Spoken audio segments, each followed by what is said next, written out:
Charlie Chaplin बने time travel के गवाह।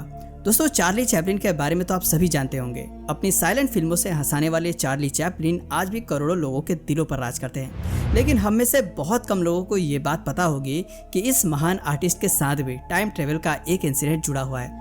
दोस्तों, ये बात है साल 2010 की, जब जॉर्ज क्लार्क नाम के एक Irish film maker Chaplin's Time Traveller नाम से एक वीडियो यूट्यूब पर डालते हैं और महज कुछ ही सेकंड्स में ये वीडियो इंटरनेट पर वायरल हो जाता है। हर तरफ इसकी चर्चा होने लगी।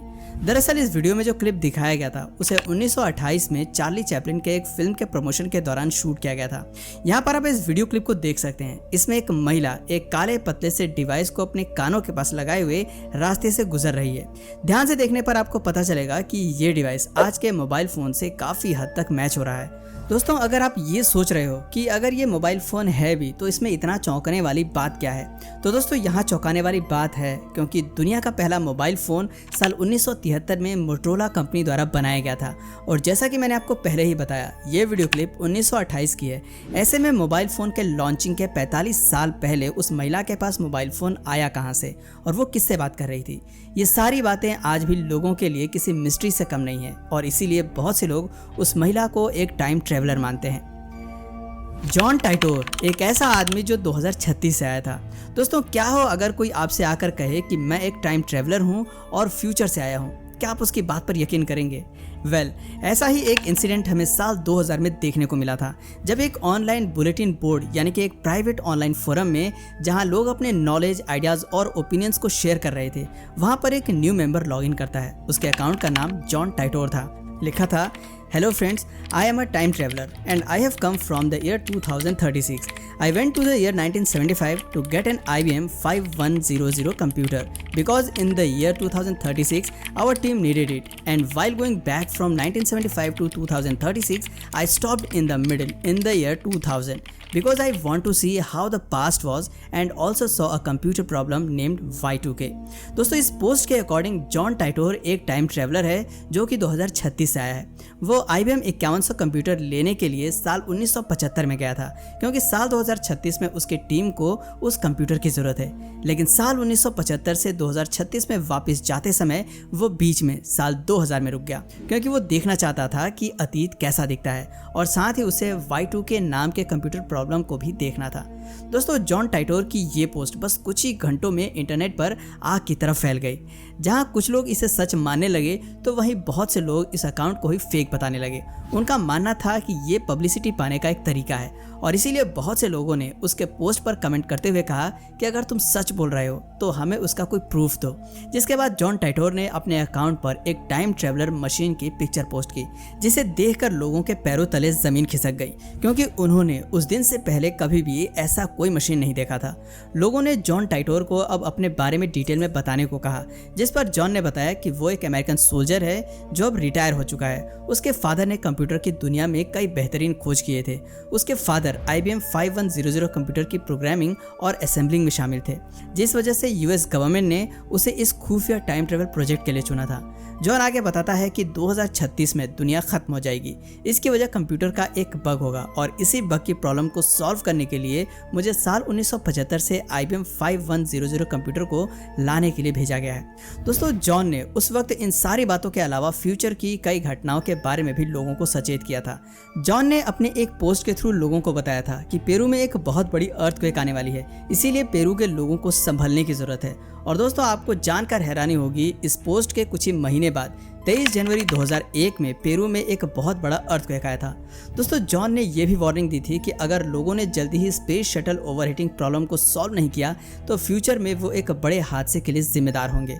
और दोस्तों, जैसा कि जॉन ने कहा था, 21 फरवरी 2003 में इसी प्रॉब्लम की वजह से कोलंबिया स्पेसक्राफ्ट दुर्घटना का शिकार हुआ था। हालांकि दोस्तों, जॉन ने यह भी कहा था कि 2015 में अमेरिका और रूस के बीच थर्ड वर्ल्ड वॉर होगा जिसमें 3 बिलियन लोगों की मौत हो जाएगी। लेकिन दोस्तों, देखा जाए तो ये बात गलत साबित हो चुकी है। इसके अलावा जॉन ने एक महामारी फैलने की भी बात कही थी, जिसे अब लोग कोविड-19 से जोड़कर देखते हैं। दोस्तों, जॉन ने उस समय कई अलग अलग तरह की घटनाओं के बारे में अपने पोस्ट के थ्रू लोगों को जानकारी दी थी। अगर उन सारे इंसिडेंट को एनालाइज किया जाए तो पता चलता है कि जॉन की लगभग 50% बातें सच साबित हुई हैं और 50% गलत। लेकिन फिर भी आप सोचिए, अगर उसकी 50% बातें भी सच साबित हुई हैं तो ये भी एक बड़ी बात है, क्योंकि कोई नॉर्मल इंसान तो इतना सही प्रेडिक्शन नहीं कर सकता है। दोस्तों, जॉन का आखिरी पोस्ट 24 मार्च 2001 में आया था। इसके बाद आज तक जॉन टाइटोर के अकाउंट से कोई भी पोस्ट नहीं हुआ है। दोस्तों, आज भी जॉन टाइटोर लोगों के बीच एक मिस्ट्री बना हुआ है। रातों रात गायब होने वाला शख्स।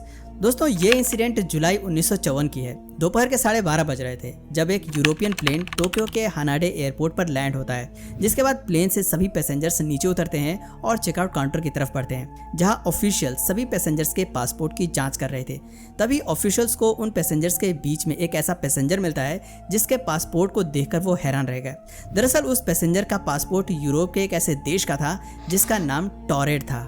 बट सरप्राइजिंगली टॉरेड नाम की कोई जगह एग्जिस्ट ही नहीं करती है। इसीलिए ऑफिशियल्स उस पैसेंजर को पूछताछ के लिए एक अलग कमरे में लेकर जाते हैं और उससे कई तरह के क्वेश्चन पूछते हैं और साथ ही उससे जापान आने का रीज़न भी पूछते हैं। इस पर वो पैसेंजर बताता है कि वो एक बिजनेसमैन है और बिजनेस के सिलसिले में यहाँ आया है। उसने ये भी बताया कि इस पासपोर्ट पर यह कोई उसकी पहली यात्रा नहीं है, बल्कि इससे पहले भी वो यूरोप के कई देशों में भी जा चुका है। ऑफिशियल्स को उसकी बातें सुनकर काफ़ी हैरानी होती है, जिस वजह से वे उसके पासपोर्ट को अच्छे से चेक करते हैं, जहां उन्हें पता चलता है कि उसके पासपोर्ट पर दूसरे देशों के जो स्टैंप लगे हैं वो भी बिल्कुल असली हैं। ऑफिशियल्स अब सच्चाई का पता लगाने के लिए उस पैसेंजर को वर्ल्ड मैप दिखाते हैं और उससे पूछते हैं कि उसका देश इसमें कहाँ पर है। इस पर वो पैसेंजर अंडोरा नाम के एक देश पर उंगली रखते हुए कहता है यही उसका देश है, लेकिन मैप में उसका देश का नाम गलत लिखा हुआ है। ऑफिशियल्स उसकी बातें सुनकर और भी ज़्यादा हैरान हो जाते हैं। इसलिए वो आदमी सच बोल रहा है या झूठ, ये जानने के लिए ऑफिशियल्स उससे जापान की उस कंपनी का नाम पूछते हैं जहां उसे बिजनेस के सिलसिले में जाना था। पैसेंजर उस कंपनी के साथ साथ उस होटल का भी नाम बताता है जहां उसे ठहरना था, जिसके बाद ऑफिशियल्स उस कंपनी और होटल से कांटेक्ट करते हैं, लेकिन उन दोनों ही जगहों पर लोग उस पैसेंजर को पहचानने से इनकार कर देते हैं। अब ऑफिशियल्स को लगता है कि शायद ये कोई शातिर अपराधी है जो जानबूझकर अपनी पहचान छुपा रहा है। इसीलिए वो उसका सारा सामान जब्त कर लेते हैं और पुलिस की कड़ी निगरानी में उसे एक होटल के रूम में बंद कर देते हैं। अगले दिन जब उस रूम का दरवाज़ा खोला गया तो पुलिस को उस रूम में कोई नहीं मिलता है, जबकि बाहर पुलिस का पहरा था और रूम की सभी खिड़कियों को पहले से ही सील कर दिया गया था। आखिर वो पैसेंजर रातों रात कहाँ गायब हो गया, ये सवाल पुलिस को काफ़ी ज़्यादा परेशान कर रहा था। और उनकी ये परेशानी उस वक्त और बढ़ गई जब उन्हें पता चला कि उस आदमी से एयरपोर्ट पर उसका जो पासपोर्ट, वीज़ा और अन्य कागजात जब्त किए गए थे वो भी अपनी जगह से गायब हैं। किसी को भी कुछ भी समझ में नहीं आ रहा था कि आखिर ये सब हुआ कैसे। जब इस इंसिडेंट की खबर बाहर आई तो सोशल मीडिया पर उसे लेकर कई तरह के थ्योरीज दी गई। कोई कह रहा था कि वो रहस्यमयी आदमी किसी दूसरे पैरेलल यूनिवर्स से यहाँ आया था, तो किसी का कहना था कि टाइम ट्रेवल के थ्रू वो आदमी गलती से फ्यूचर से यहाँ आ गया था और जब उसने देखा कि उसका राज खुलने वाला है तो वो अपने सीक्रेट डिवाइस से वापस फ्यूचर में लौट गया।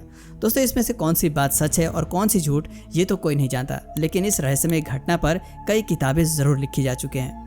दोस्तों, पैरेलल यूनिवर्स और टाइम ट्रेवल को लेकर आपकी क्या राय है, अपना जवाब हमें नीचे कमेंट सेक्शन में जरूर बताइए।